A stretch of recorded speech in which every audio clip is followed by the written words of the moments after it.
Well, hello there, and welcome once again to the Alan Hudson Podcast, the podcast where you always get proper football and proper talk.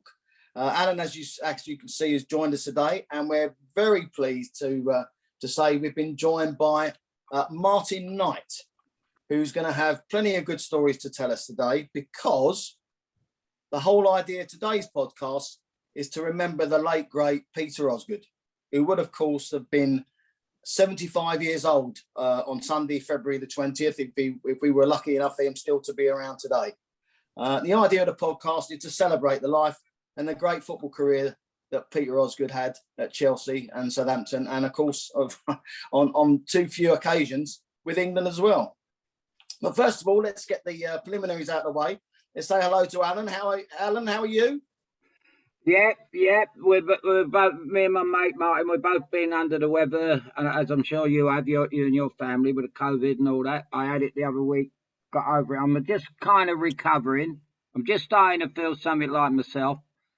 I had 4 days in last week, which is not like me. I went out yesterday out on the booze with a couple of our friends and Millards, and it was a mixture of, they were world champions yesterday in my company, but I was in the team that nearly won the league. But what we're going to talk about is the breakup of the team through me and Oz. But what we must add is watching Chelsea play the other night and watching Lukaku hit home to me even harder how great a player Osgood was. I don't think in his entire life, all the time I played with him in training or on match days, have I seen him put in a performance as poor as that, and with no excuse whatsoever. And take it from me, as I played on a bad ankle all my life, Oz played with a bad ankle all his life. It wasn't as bad as mine because I missed 2-3 of the biggest matches of my life through it. But he was. I've seen him in a treatment room on a Friday morning, and he shouldn't have played. And when he didn't play in Europe, one particular time we nearly got knocked. We should have got knocked out, and we missed him. That whenever he didn't play, it really hurt the team. Whereas that can't be said of Lukaku. When he don't play, I think Chelsea are a better team. Martin. Okay, well, we'll explore that in a bit more in a minute, but I just wanted to welcome Martin onto the podcast. Martin, Thanks for joining us. Perhaps you could tell the audience what your connection used to be with Peter. Well, I'm Peter with an idol of mine, as was Alan and Charlie Cook. I love that particular Chelsea team, and unbelievably for me, I got the opportunity to co-write Peter's autobiography, Ossie, King of the Bridge, in 2002 or 3, whenever it was. So I spent a lot of time with him during that period, and we became very good friends. Okay, that's great. Al, just to kick off, do you remember the first time you actually met him or saw him play for the first time? I've got a strange feeling. I don't know whether I dreamt it, but I think I was at his first game, maybe against Workington, when in the League Cup. I may have been. I remember, but the first time I remember hearing of Peter Osgood was when Tommy Docherty upset all the Chelsea fans by delivering a message saying that, because Barry Bridges was a big favourite at the Bridge, and Tommy Doc says, Peter Osgood will play in the next 10 league games, no matter how he plays, good, bad or indifferent. And he was true to his word, and obviously that's how highly he rated him. I don't think any other manager has ever done that. And as regards meeting him, I was a kid at Chelsea when I was 13. He didn't do the Tuesday and Thursday nights. I knew Venables, Eddie McCready. I knew most of the players very well, even when I signed apprentice. But I never got to meet Oz. I can't even remember first meeting him. I'll tell you what sticks in my mind more than anything, which I put in the thing to you, chaps this morning. When he came back from his broken leg in '66, I was out injured with, strangely enough, with an injury called the Osgood Slater's disease.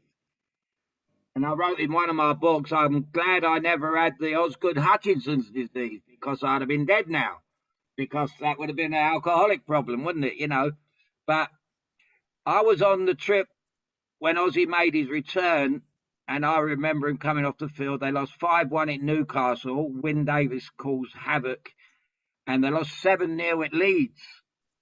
Them 2 games when I went away with them. And I remember Oz coming off, and he was sitting on the toilet, and he couldn't get off the toilet. He was whacked. He was, because he was a big lad, and where he's recovering from a broken leg, and the run around that they got in that match at Newcastle. It was a Wednesday night. I'll never forget it. And I sat there, and it was an education for me, because I thought I've got to come into this kind of stuff, It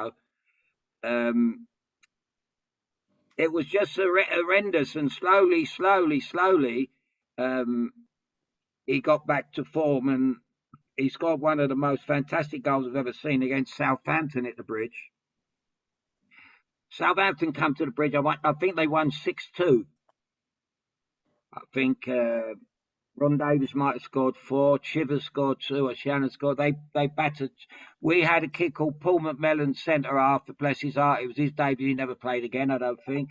But Ossie played out the 8 goals. Ossie scored the most amazing goal, dribbling past about 6 Southampton defenders, and to put a smile on Chelsea's face. And I think, although Chelsea got thrashed that day, they see the genius in this fella, and he was a complete genius in my eyes.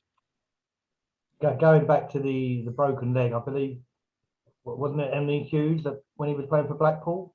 Yeah. And I remember we were talking about it for the book, and I can't remember whether we put this bit in, but I said to him, do you hold any grudge against Emlyn Hughes for doing that? And he said, well, yeah, I do. I'm not very happy about it. This is 40 years later or whatever. But he said, anyway, he said, I recovered, and I played some of the best football of my life. He said, he's still got that silly bleep voice. Yeah. I remember how Emlyn spoke. He didn't speak, he squeaked. And yeah. Well, he changed his game after the broken leg. He became, I think, because he was so close to Ron Harris, he must have took some advice off of Ron Harris, and not anything to do with football, but to do with tackling. And I remember Ron Harris having him at Mitcham, putting a ball against the post, teaching Ossie to go over the top of the ball. Yeah. And that was when Ossie turned around and said, I'm going to get my retaliation in first. And that all came through breaking his leg. And he kind of vowed to himself that would never happen to me again. I will. And he became much more aggressive. Yeah. And people say understandable, isn't it? That's understandable. But no, I broke my leg. I didn't become more aggressive. I wasn't, because I think that's in your nature, Martin. That was in Ossie's nature. He was an aggressive person. He was, he's always wanted to fight Sexton. Sexton always wanted to fight him. That's not in my character. But he was aggressive, and when he teamed up with Hutchinson, he became even more aggressive. The pair of them were like a couple of gangsters. But considering they only played together for one season before Hutch got injured, it's inevitable he's going to get injured. He was too brave. If Hutch hadn't have got injured, it would never. Our breakup of 1974 would never have happened, because Dave wouldn't have had to go looking for the likes of Chris Garland and Bill Garner. He'd have had Ossie and Hutchie would have been together, and I'm sure Hutch would have improved his game technically, because he wasn't the best technical player in the world, but he would have improved. And he brought the Southern League into our team, Ian Hutchinson, and I think Ossie appreciated that, because Oz was the god, the king of Stamford Bridge, and Hutch was proud to be his minder, if you like. Yeah. And he loved being his minder. The story, the great story at Anfield, before I got in the team was with Ron Yates and Tommy Smith. And I don't know if we'd done it on the air before, Tony, but it was when they were standing on the halfway line and Liverpool were battering Chelsea's goal at Anfield, and they were standing on the halfway line with Ron Yates and Tommy Smith. And they were arguing with Ron Yates and Tommy Smith, and Hutch turned round and he said to him, as he used to call you, Mark, he went, "You all right, big fella?" And Hutch went, "No." He said, "This geezer's giving me grief." So he said, "Well, let's change partners. Let's change partners. Let's change dancing partners," something like that, you know. And they swapped over. And Hutch went to Tommy Smith and Oz went to Ron Yates. And after he got halfway towards Tommy Smith, and Oz said to Tommy Smith, "Now you got it on your hands." He said, "You know what Hutch said about you?" So Hutch's turned around. You imagine 60,000 people there, and he said, "What did he say about me?" He said, "Hutch said, someone put a tin of peas on your face and not one fell off." Oh, mate. There was murders. There was hell. So that now it became proper. You talk about these boxing matches in the weigh-ins, and that become a big. From then on, it was, so that Hutch grew up quickly from the Southern League to the big league, and all because of Ossie putting him in that position. But that was the kind of duet they were. They even took their humour onto the field, but they were too, you know. Centre halves wouldn't mess with them. No. Magic. They carried it on after football because they owned the pub together, didn't they? Well, they were fighting together. They were fighting one another in the club car park over this, that, and the other, because they were ardent socialisers. You know, you get people going there like Oliver Reed and all that, and they were like second best when it come. You know, Oz was the front man, and he put Hutch in the kitchen and do the cooking on the menu, and Hutch would be on the pork and brandy at 8 o'clock in the morning while he was cooking. So I wonder they closed down. Yeah. Well, I just want to bring Martin into the conversation. I asked Martin the same question I asked you, Al. Do you remember, what are your first memories of Peter, Martin, and how did you get to know him as a friend? Yeah. Well, obviously, you know, I first saw him in the flesh on the pitch, you know, following seeing him on Match of the Day and the big match and so on, but never spoke to him. I never ever was introduced. As a fan, he used to get in the Imperial pub before the games, meeting Matthew Harding, and I think I managed to, you know, gate crash a conversation, or, you know, probably just went up and spoke to him, but he obviously wouldn't have known who I was, although he probably pretended he did. He was good at that. And then I think it was Dave Johnston. I don't know if you've come across him, Tony, but he's the fanzine king of Chelsea Football Club. I think he made the introduction between myself and Martin King, who was a co-writer with me. So the three of us did the book together. He introduced us. Can't remember, to be honest with you, I can't remember where that particular first introduction took place. Would have been around Chelsea somewhere, and you know, we just got on like a house on fire. You know, it was from day one. He just had me in stitches. You know, he's one of the funniest people I've ever met, really. But I can't remember. It was in a pub, but I can't remember which one. Alan took me to so many, I've just lost track of him. But that was the thing with Oz. He was he thought he was the best. He thought he was funny, and he thought he was, you know, he as I say, he thought that they named Royal Windsor after him, and everywhere he went, it was all about him. He was the best at this and best at that. And I remember one day was in a dressing room, and I said to him about his suits. I says, "Oh, you got to smarten yourself up." I said, because nothing fitted him. He was 6'2". He had long arms, short sleeves on. So I said, "I'll take you up the King's Road." So I took him up to Just Men, and I walked him the shop into Just because I knew them all up there. I was born in the King's Road. My brother introduced me to these shops. I knew the managers, and so I said to the manager in Just Men, I said, "Will you dress the best centre forward in the country?" I just just like that. So Oz went, I said, I'm going over to Markham to have a couple of pints. I said, you fix it. Well, he walked into Markham with 6 suits. And he says, I said, that's better, mate. Now you can go out and you can look the part as well as be the part. And a few days go by, we're in the dressing room at the bridge, and he turned around to one of the players. He says, if you ever need to go out and get any clothes, he said, come and see me. He said, I'll introduce you to. He said, I know the people in the King's Road. He said, I'll get you suits in the King's Road, as much as it was his, it was his job. He didn't, I was out then, I was out. Get out, I don't need you no more. And that was Oz, everything, he invented everything. But as long as you appreciated that, you let him take liberties with you because he was that good a player. If he would have been an in and out player, I'd have just wouldn't have bothered with him. But he was my go-to player. First time ever, like when I went to Stoke City, Jimmy Greenough was the player I go to. Osgood was always, and Sexton used to get on my back. Why do you keep passing to him?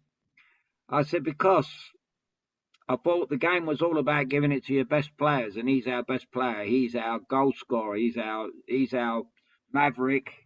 He's our talisman, whatever you want to call him. That was Osgood. And as I said earlier on, when he didn't play, we weren't the same team. And that is how you judge a player. When someone's not playing, they're not, the team's going to suffer. And we really did suffer more, when he didn't play. And we would have been knocked out of the Cup Winners' Cup when he got the 8-week ban and didn't play in Bruges. And we were just hopeless without him. We kept knocking the ball forward and it kept coming back. So, but had he been playing, we might have got a result out there. We would have scored at least 1 goal. But luckily enough, we got through. He came back for the second leg after an 8-week ban and scored 2 goals. And from then on, we never looked back.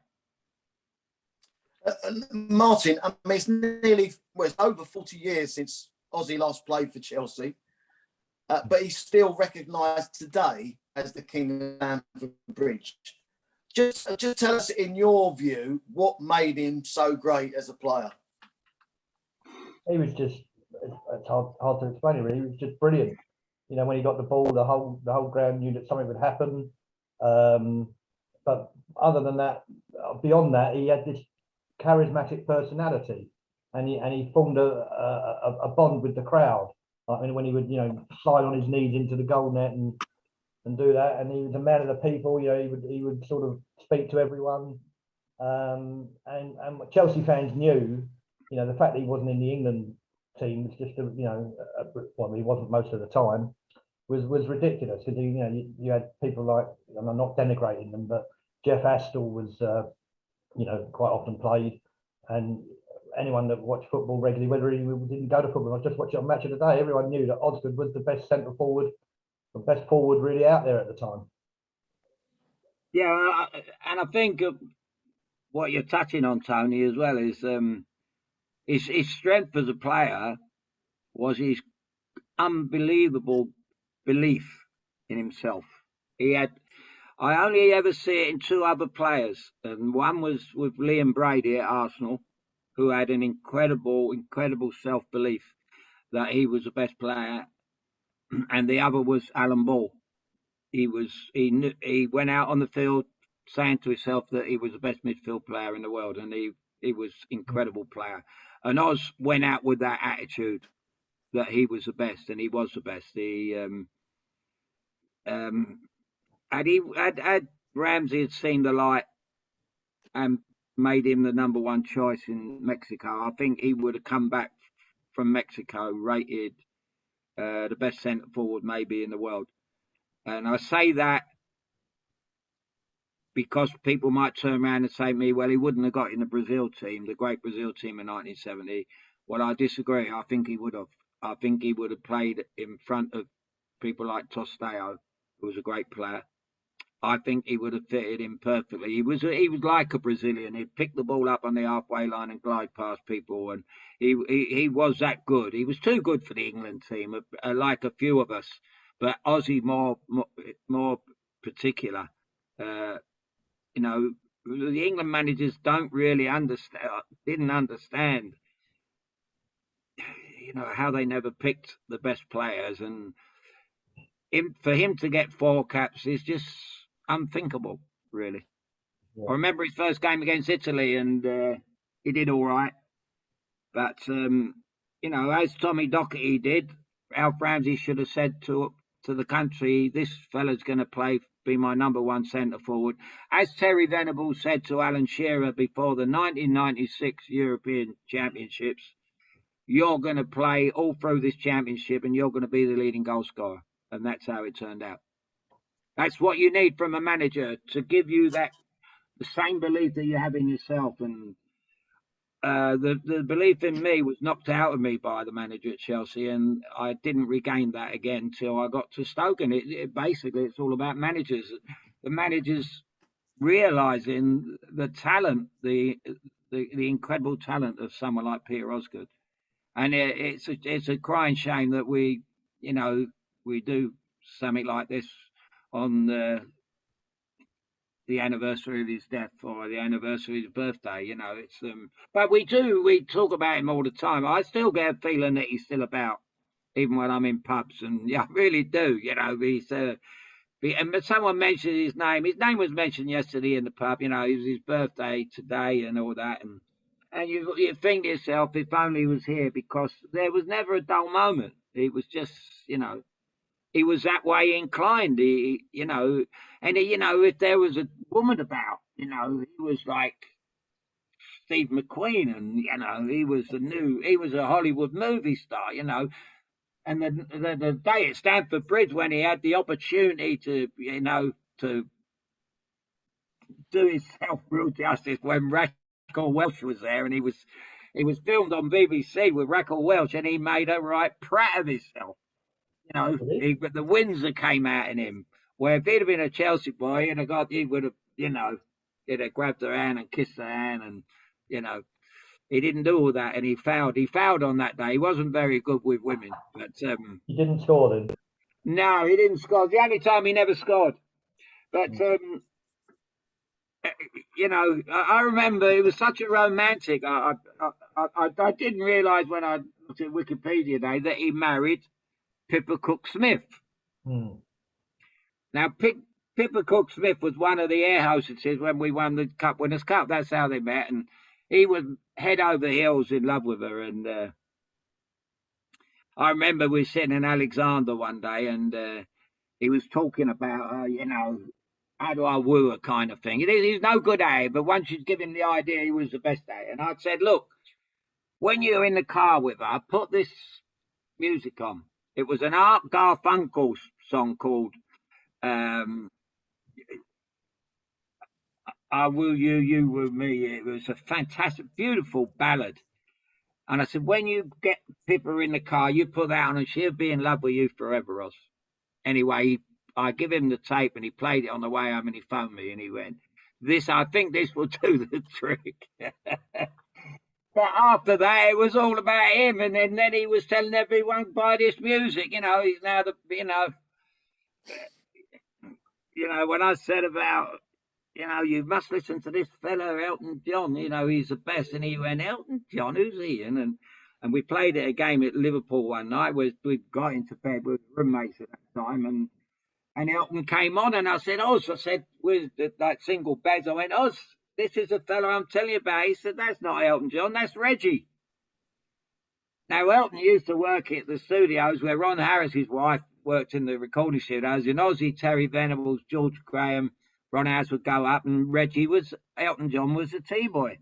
And he said, that's a T-boy. I said, don't worry about Reggie the T-boy. He's now Elton John. Now listen to his music. And, you know, he had to always have one over you, you know. Oh, I knew him before you, you know, that kind of stuff, you know. That was Oz. He had to always have one up on you, you know.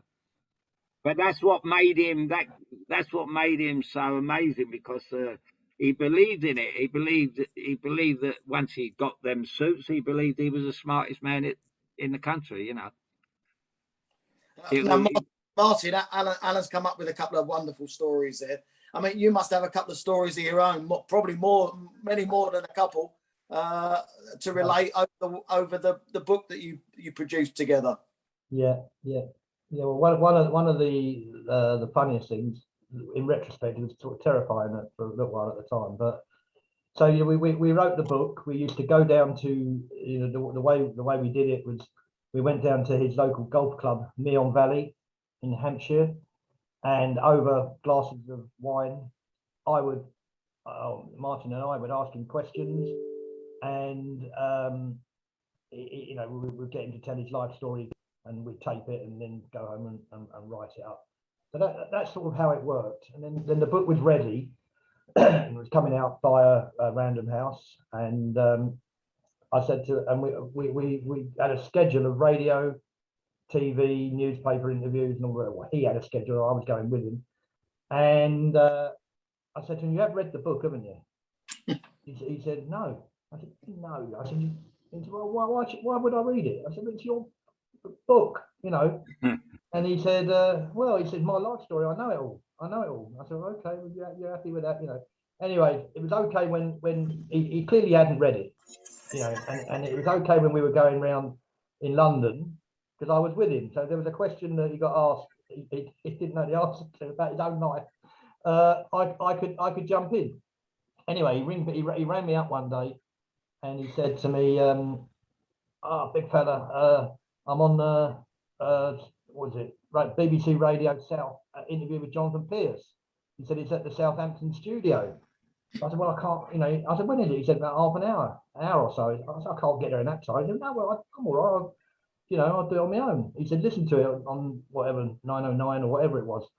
And I must explain, in the book, I used some poetic license in one bit, and it was when there was a bit when Ossie, his career had sort of finished, and he was down on his luck, and he was painting and decorating, which was all true. And I put in this little bit where he was watching Live Aid on the telly, and he said Bob Geldof gets up and, you know, acknowledges all of this adulation, and Peter says to Bob Geldof, you know, in his mind, "Bob, savour this, because it's all downhill from now on," you know. And he's like, Peter didn't actually say that. I put that in, and anyway, so I've got the radio on, sitting on the bed at home.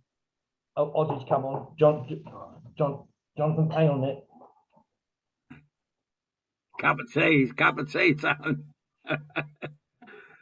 Don't expect professionalism on this podcast, guys. Look, I told you, he's got champagne in there. Look. Sorry about that.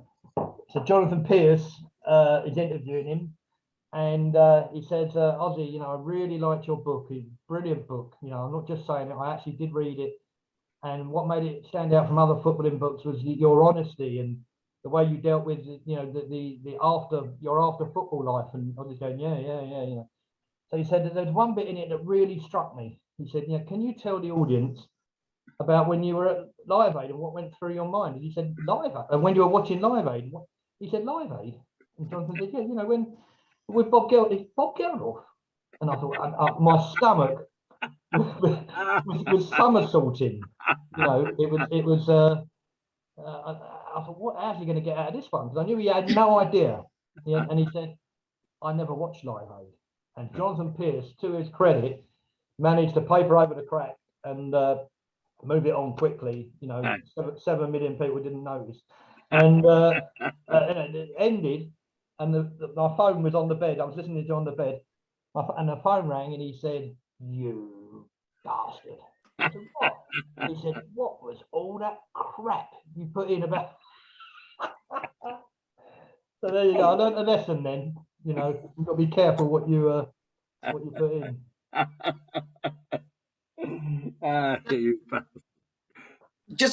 Al, just give us an insight into your relationship with Oz. I mean, I know you miss him to this day. I mean, you just spoke about, you know, talking about him to friends yesterday in the pub.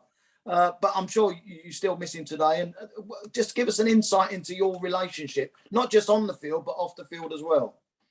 Well, he could be. He was one of those people that you had to love, but he was easy. I know people on the outside that met him and didn't like him. He said he's too arrogant. He looked down on people and this. But he just had. It was his way. He had an edge over him. He was better than everybody else. In his own mind, which made him the player he was. And I'd fall out with him. He let me down a couple of times badly. One with Dave Sexton when him and Ron Harris were supposed to pick me up in the car.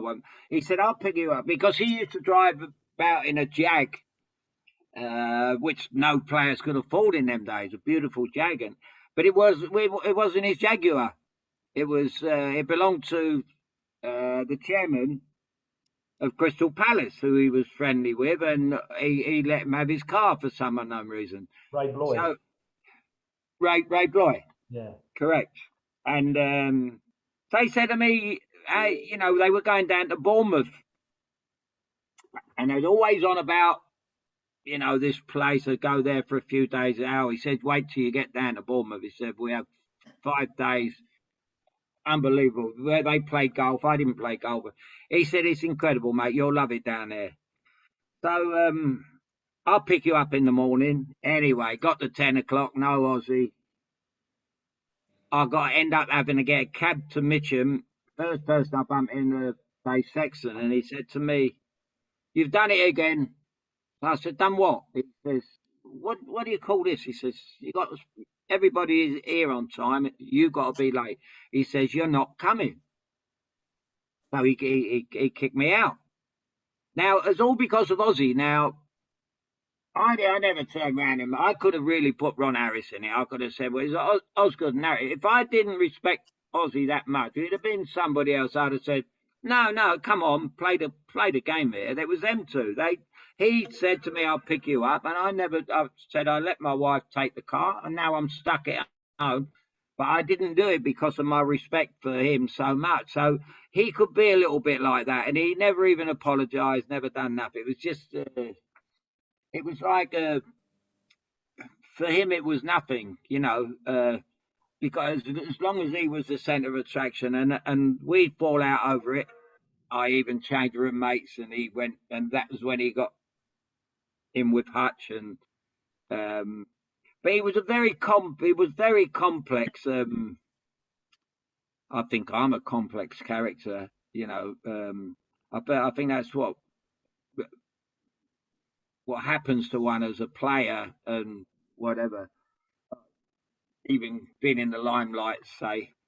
But Oz was a little bit different, he was a genius, absolute genius on the football field, but not really off it. He was, he bluffed his way through life. He truly believed that he was the best at everything when he really weren't, But that's what I loved about him, because, he could make a fool of himself off the field, and on the field there was times like in Athens when he said to me, him and Charlie and Sponge and Johnny Fennell were drunk before the game on the Thursday before the replay, and I'd been down a flea market and I walked in and I only looked into the Athens Hilton to see what it was like, and there they were celebrating the day before the game. They were drunk out of their heads.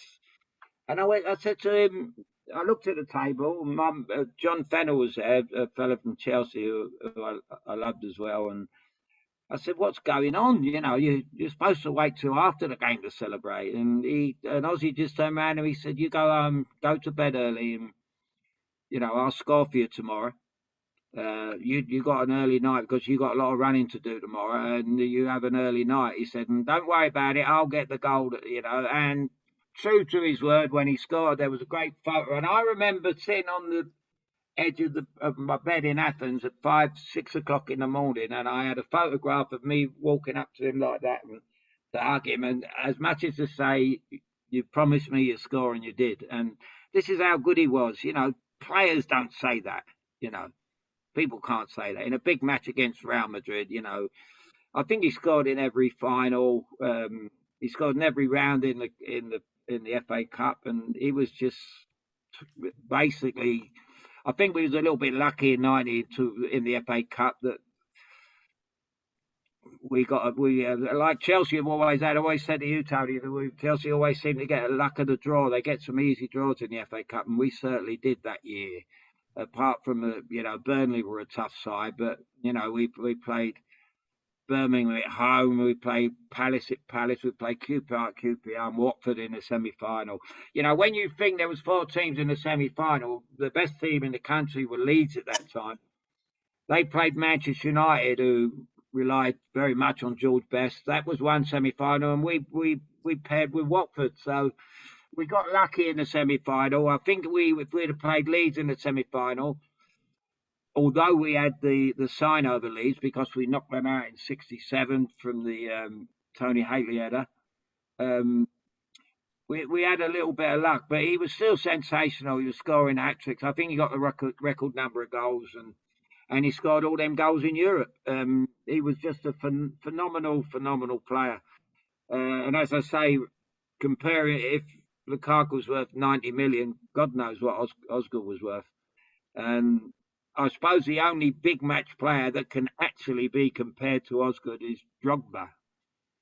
In a big match, he would come up with some super goals, and he was fearless, and he didn't quite have the natural ability of Peter Osgood. But when it come to big match and Chelsea winning the Champions League and then big matches, they could rely on Drogba. And I think probably they were I don't know, I never see Roy Bentley play, but they were probably the 3 best centre forwards in the history of Chelsea Football Club.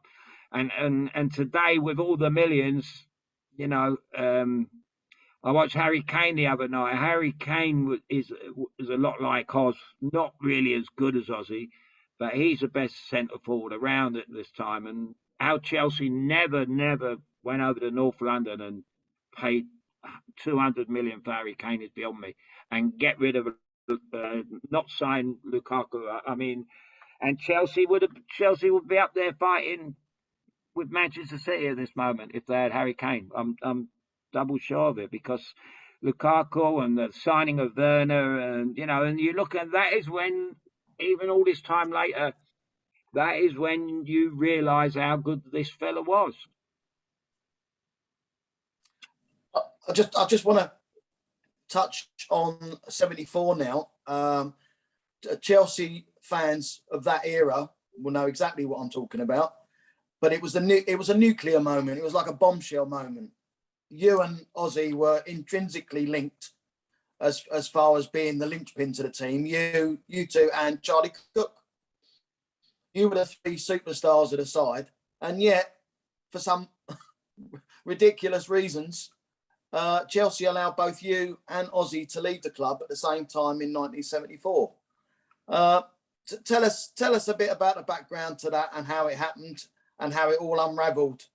And from my point of view, as a Chelsea fan, I think the club took 20 years to recover from that landmark moment. But I've had this. Martin and I have had conversations about this, and it was quite. You can decipher, you can water down anything, but there's no doubt in my mind that Ossie and I, we were their financial get out, basically. They couldn't afford to pay for that stand that they should never have built, in my eyes. They should have just cleaned the old one up. I believe they got rid of the old stand because Dave Sexton didn't like the bar, us drinking in the bar there, so he done away with the stand. And for non-football reasons, and they built this new stand, and they knew they couldn't afford it. Then they run out of money, and then it was standing there. We were changing in porter cabins. It was a terrible. It was like playing Sunday morning football. And basically, for those people that watch this, we were sold with nothing to do with. It was nothing to do with football at all. It was purely financial. And kind of Brian Mears kind of agreed with me on that one years later when he come up to see me in hospital after my car crash, and I sat down had lunch with him, and I explained it to him, and he didn't say that was true, but he didn't say it wasn't, but that was. That was a get out. It's funny how they finished the stand after we left, you know. Martin, Ossie must have spoken to you about 74 and leaving the club. I mean, from what I can gather, he was heartbroken at having to leave. Yeah, I think he was. But there was, in addition to what Alan was saying about the financial motivation, there was a battle of wills, wasn't it, Alan, between Ossie and Dave Sexton? They didn't get on, and I think Dave, not so much with Alan maybe, but I don't know. I mean, I wasn't there. I don't know what the ins and outs of it, but I sort of got the impression that Sexton wanted to pair them out because they were a threat to his authority. Is that not true, Al?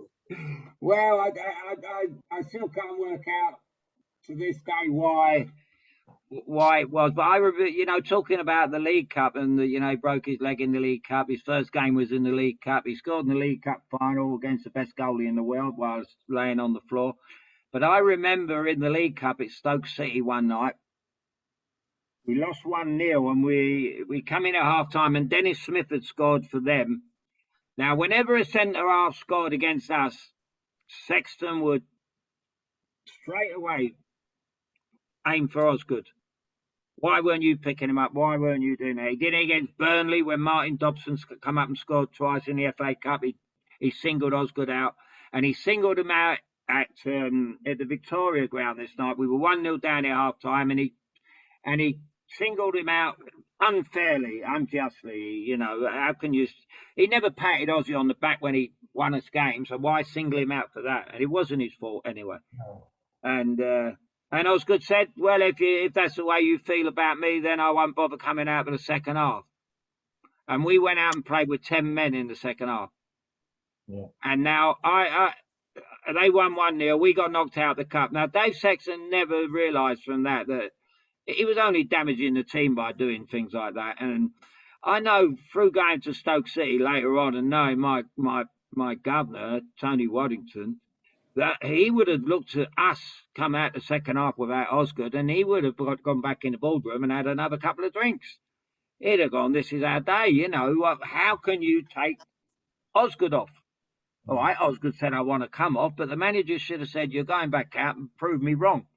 Show us how good you are. Waddington, that wouldn't happen under Waddington. Waddington would have said, don't worry about the goal, come on, But Dave had this thing because of what I said earlier on, he used to put people down off the field, and some people didn't like him. And I don't think Dave, instead of accepting his genius and that people are like that when they're that good, Dave took it all the other way, and he thought he was unprofessional. He thought he joked and laughed about too much. Well, he did joke and laugh, but as soon as that whistle went on a Saturday afternoon, there was no joking. Weren't they going to have a fight one day? Am I right in remembering that? Well, Dave and Peter under the stand or something? Yeah, we came back from a night in Europe, and Tommy Baldwin started. He was swinging in the aisle, and his trousers fell down. He had his trousers down around his ankles. And we were celebrating coming home from another win, and it was silly and all that. And Sexton got up and he said, so Osgood went, leave him alone. He said, Sponge, sit down, And he said, Dave, calm down. It's Thursday. We had a great win last night. We want to win this cup. And he went, who do you think you are? So Oz went, I don't think I'm anybody. He said, but play the game, And he went, I'll see you back at the ground, and we'll go behind the North Stand and we'll sort this one out. So we get back to the airport, then we all get in the minivan, and this is why I said I should have been captain even at a young age. I said to him, Oz, where are you going? So he said, I'm going behind the stand with him. I said, no. I said, you're not, mate. You're not. You ain't going to do that. I said, look, give it an hour. Come over to the Imperial with me, and me and you'll have a couple of drinks. Then we go over to my local Park Tavern or Tommy Hunter's. We'll have a drink on the way home.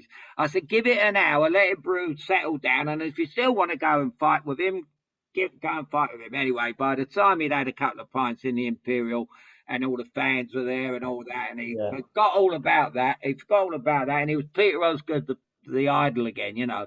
Yeah. And but he could have went behind the stand, and it would have been still spoken about today. The fight. I mean, I often think to myself, I wonder who would have won. Yeah. You know, because Dave was from a boxing family. That's right, he was. His dad was Archie Sexton, the professional boxer. Dave, in his ways, he was like a boxer. He was that way. Even when he played in five-a-side, he had a wonky knee. You could see, and he had the kind of boxing look. And I said, "Oh, you don't know what you're doing here. You can't be fighting with him." But you can imagine the headlines the next day. If the press got hold of that, that would be phenomenal. You know, that game against Roma was called the Battle of the Bridge, but it wouldn't. Osgood and Sexton fight would have been headlines of all headlines. It would have been, you know. I think in the version I got from Ossie, he exaggerated it a bit, because I'm sure he said that they literally got under the stand and rolled their sleeves up, and then someone broke it up. No, he come over. I mean, Osgood like that. Osgood say something like that, you know. But I don't know. The outcome would have been devastating. But I mean, had he gone over and fought him, we wouldn't have won the European Cup Winners' Cup, and we would have probably been. It would have been awful, wouldn't it? Really? And we'd have been transferred a lot earlier as well, you know, because that would have sided. We'd have all went with Oz, the player. Well, I would have. I'd have went with Oz, and I'd have come out and I'd have said something detrimental about the manager. Yeah. Managers shouldn't behave like that. No. They've got a responsibility, you know. Again, I use Waddington as a great example. That wouldn't happen. That couldn't happen. He had too much respect for greatness and his players in particular. But Dave, being a teetotaler, couldn't see the other side of it. No. He couldn't see that we were young men in trying to enjoy ourselves and loving the football and loving the success. Dave couldn't get the grip of that. No. And he couldn't come. As I say, the biggest sin of all time with Peter Osgood is that never once in the dressing room did Dave come in and say, "Oz, you were magnificent today. You won us the game." You know, and that's hurtful.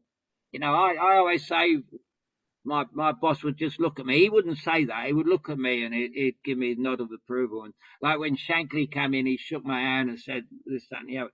You know, that was what Dave should have done to Osgood. You know, I don't know if he's worried if he said that Osgood might ask for more money. I don't know, but you know, it was just beyond me why Dave didn't put himself out and show Osgood the appreciation that the fans did. You know, it was beyond me, and that was why I doubted Dave's managerial skills. Yeah.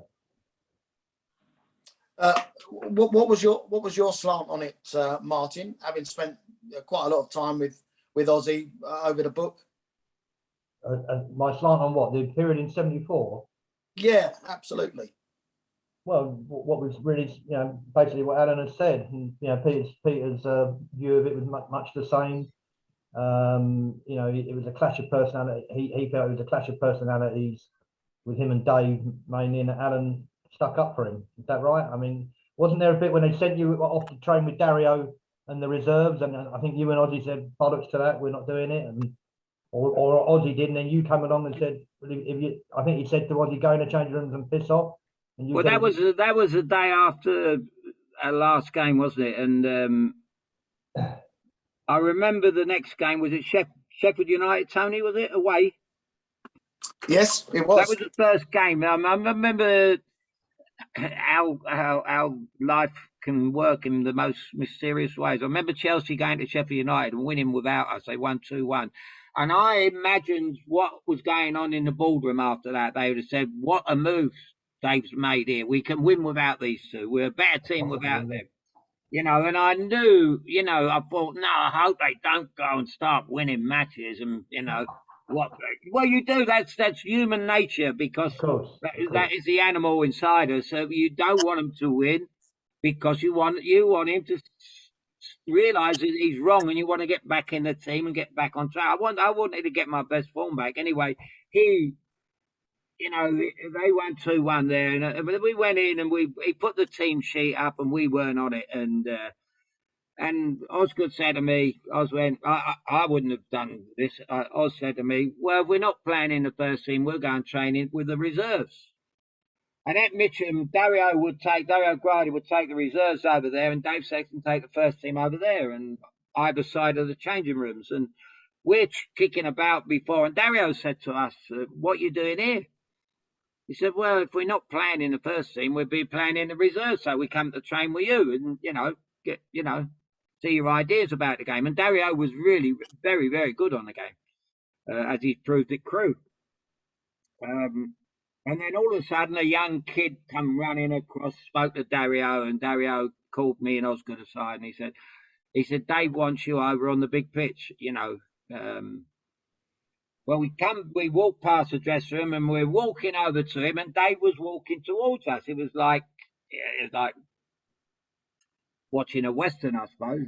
Like, you know, the fist never came up, but he said, who do you think you are then, you two? So here we go again. It was a little bit like the Don Revius there. It was, and he said, well, no, he says, Osgood said, Dave, he says, we're not playing tomorrow. You don't want us over there. You don't want us in your plans. We're going with the reserve. He said, who do you think you are? Blah, blah, blah. He says, anyway, you never kick another ball for Chelsea again. You're off. You're out. This is when that. They've already had the board meeting and said, we'll sell these two. And I thought how they never shaped up to each other, I don't know. But Osgood walked away and he said, and you, he looked at me, he said, you, he said, I've been trying to get rid of you for ages and nobody wants you. So he said to me, so I said, well, I guess I better go with him, hadn't I? He said, yeah, go to Perry, you piss off, he says to both of you. He said, and we got showered, we got in Ossie's car and we drove to a pub in Sloane Square and we sat down and that's how it all started. You know, it was you hit it on the head, Tony, at the beginning. It was a bombshell. It was had it been today, for Chelsea supporters today, it would have been like a manager saying to John Terry, Frank Lampard and Drogba, you three won't play for Chelsea no more. That was the equivalent. It was. There was Tony, you remember there was fan demos and all that after, wasn't there? Well, they didn't. The only thing the Chelsea fans didn't do, they didn't stick up for us enough, and they didn't stick up for me enough. I know that. They should have done something more, and because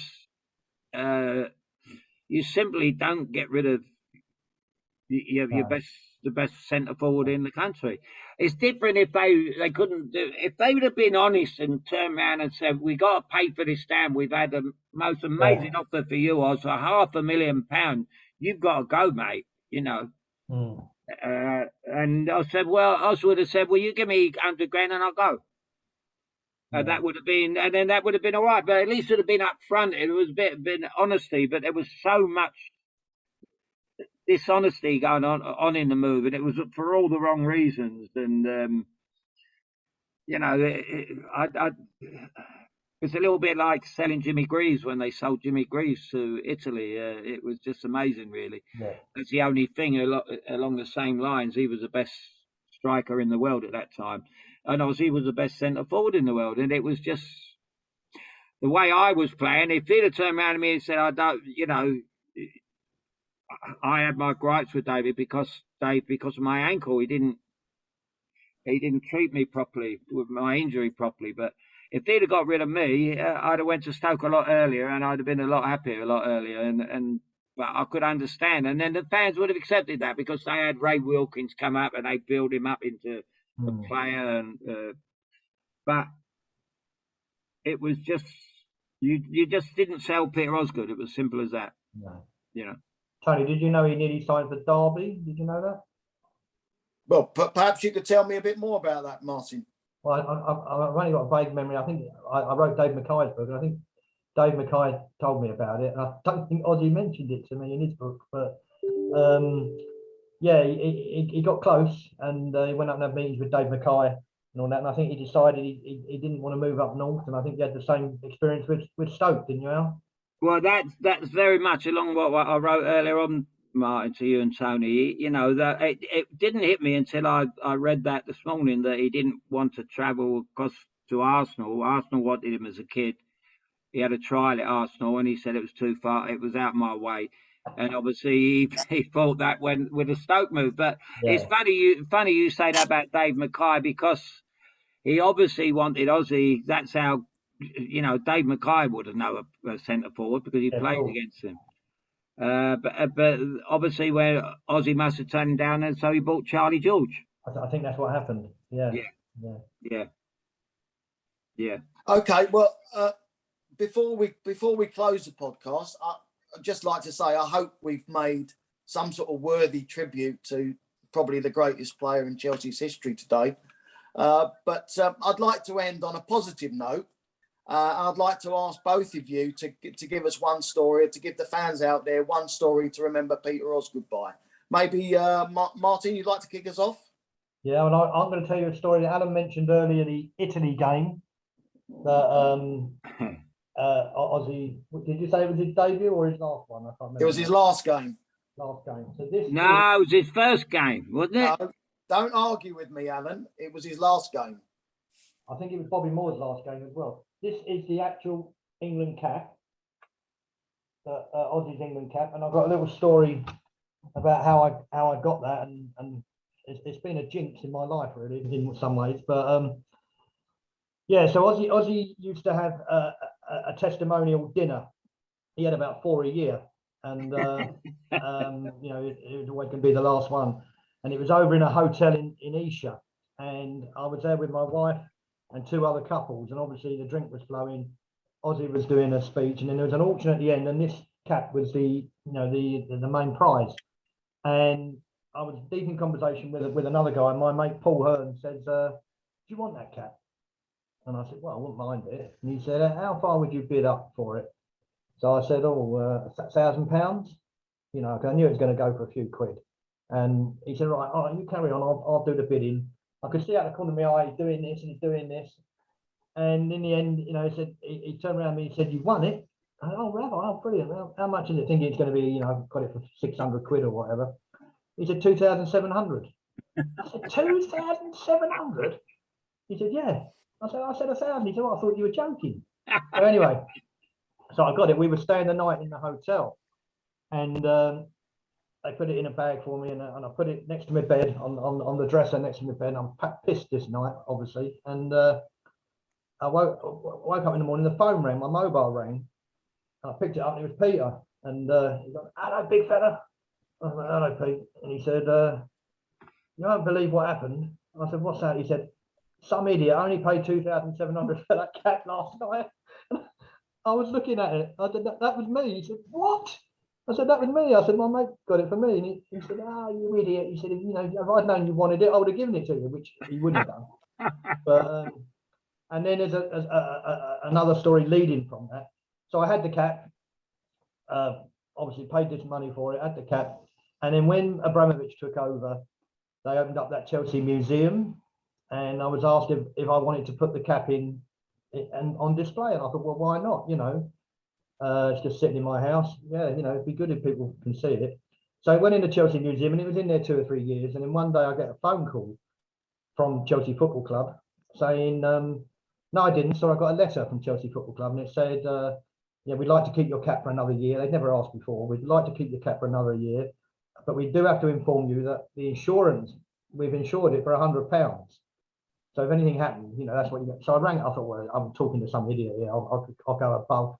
So I rang up the people that ran the museum, and I said, you know, I paid £2,700 for this cap. You know, £100 is ridiculous.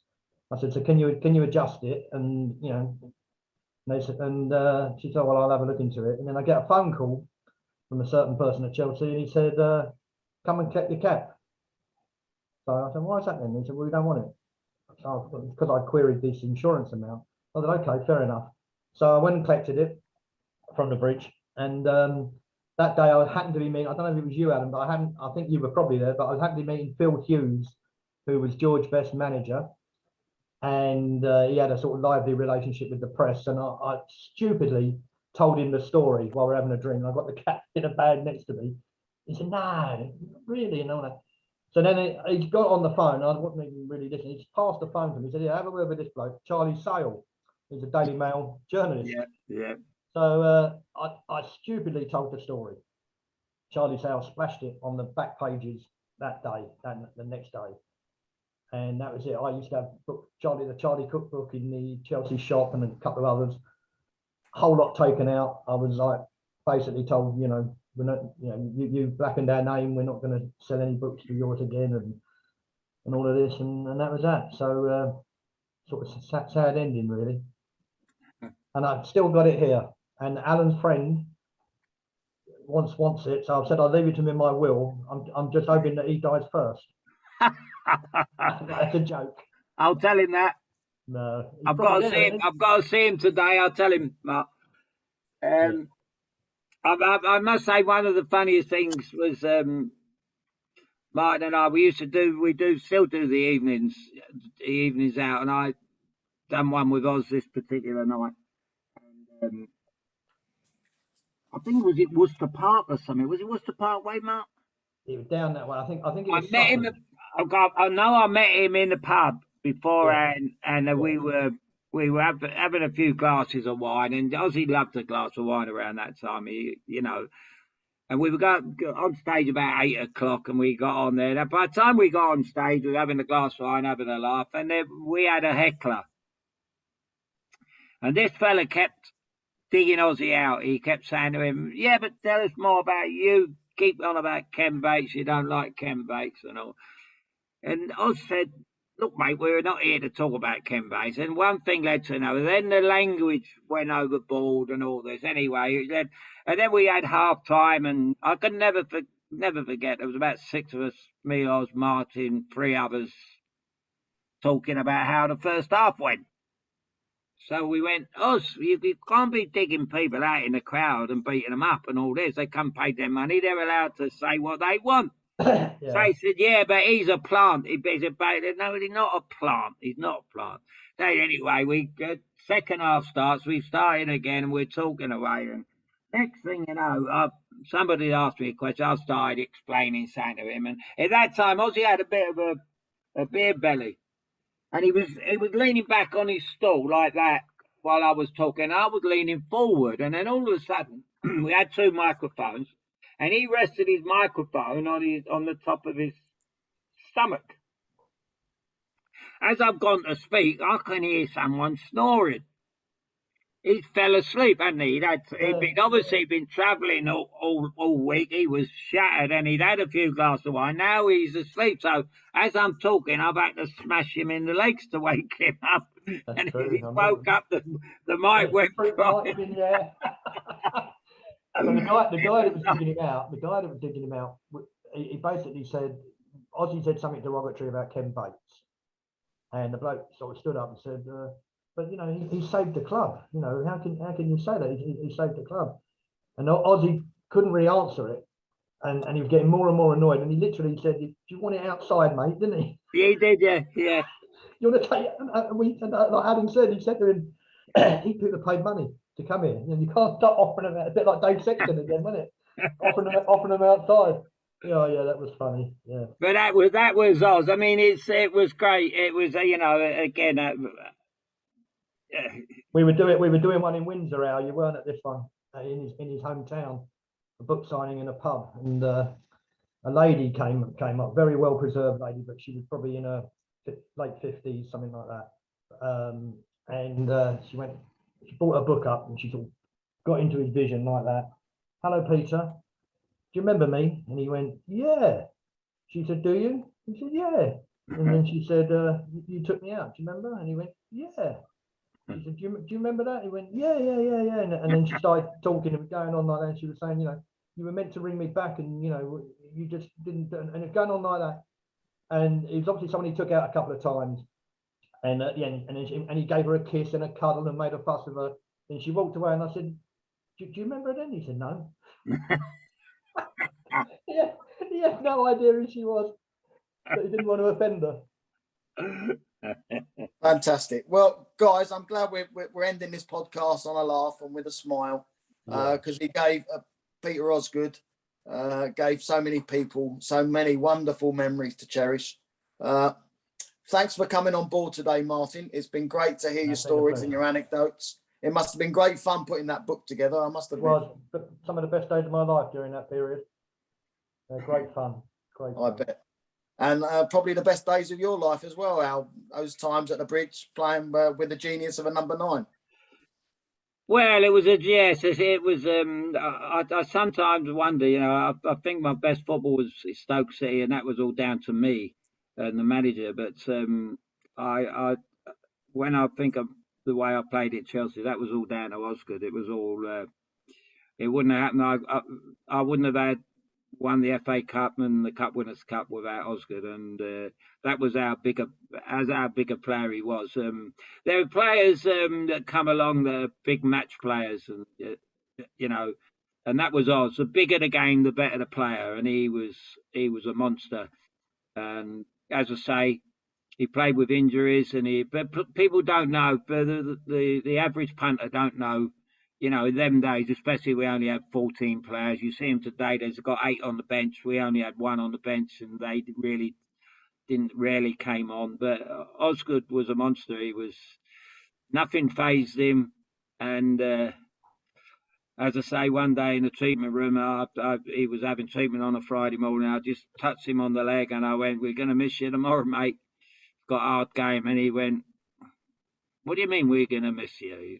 He said, "I'm not missing the game.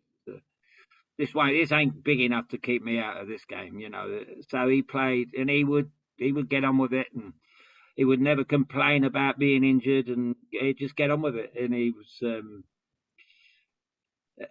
when people talk about centre forwards, it's I watch him today, and as I say, Harry Kane's the only one I can compare to him, and he wasn't quite Osgood's level, but he's a fantastic player, Harry Kane, and I could pay him no bigger compliment to talk about him in the same breath as Peter Osgood. I've never seen another player like him, and in 1970, I swear, he was good enough to get in any team in the world, and yet he never got in our team, and more for the manager. That's amazing what you said earlier about him being in the 1966 World Cup squad. I don't remember that. Yeah, I didn't learn till this morning, Martin. And as I say, I don't think he would have picked him.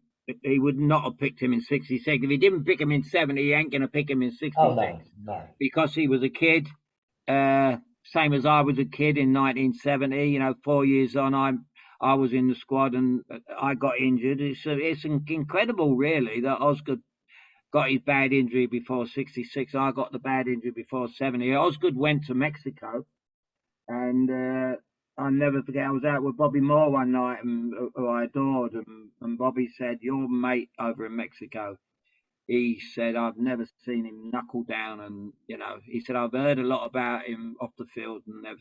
He said, but he was flying. He said, he couldn't question Alf Ramsey because Alf Ramsey had won the World Cup and he weren't going to listen to anybody else. But he said your mate was just flying in Mexico, and how he never got a regular game was just beyond me, And that's from the great Bobby Moore. So it's not just Martin and I and yourself, Tony. You see him, although you weren't in your seat at that time, were you? You was in a decent seat, didn't you? I had a better view in those days. Had a better view in them days. You would have seen how long his legs were, though. I certainly would have done. And it's a great picture behind you as well, isn't it? That just about sums me and him up, I think. Who are they? Yeah. Who are they? Who were they? Yeah. That's a good two players that Chelsea fans of that era certainly cherish. Well, they should have named the East Stand after us, shouldn't they? The Hudson and Osgood Stand. Yes. They sold us for 600 grand, which was a lot of money in them days. 350 or 250. They say it's about 600 grand. They should have named it the Hudson and Osgood stand. And then we had the Matthew Harding stand behind that goal and whatever stand there. Martin Knight stand. Okay, guys. I think we'll draw the podcast to a halt there. It's been great to talk to you. Great to reminisce about the King of Stamford Bridge. Hopefully we'll do it again soon. Thank you very much. Yes. Thanks, Martin. I enjoyed it. Happy birthday, also, anyway. Yeah, happy birthday. Happy birthday to yesterday. Well done, Martin. Nice to see you, Martin. Yeah, I'll see you soon, Al. Yeah, and you, mate. See Give ya. us a bell as soon as you're fit, yeah? As soon as I'm out.